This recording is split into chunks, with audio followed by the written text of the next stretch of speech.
ഈ ദുനിയാവിന്റെ തൊലിക്ക് മുകളിൽ 30, 40, 50 വർഷക്കാലം വിവാഹം കഴിഞ്ഞിട്ട് ജീവിക്കുന്ന കാലയളവില് വിവാഹം കഴിഞ്ഞിട്ട് ജീവിക്കുന്ന ആ തുച്ഛമായ കാലമുണ്ടല്ലോ, പരസ്പരമൊന്ന് മനസ്സിലാക്കി സ്നേഹിക്കാൻ കഴിയുമോ? ആത്മാർത്ഥമായിട്ട് ഭർത്താവിനെ വന്ന് സ്നേഹിക്കാൻ കഴിയുമോ? ആത്മാർത്ഥമായിട്ട് നിന്റെ ഭാര്യയൊന്ന് സ്നേഹിക്കാൻ കഴിയുമോ? എന്റെ പ്രിയമുള്ള സഹോദരങ്ങളെ, സ്നേഹമില്ലാത്ത കാലമാണല്ലോ.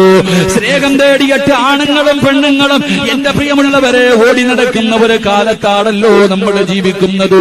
പരസ്പരം ആത്മാർത്ഥമായൊന്ന് സ്നേഹിക്കു പെണ്ണ്.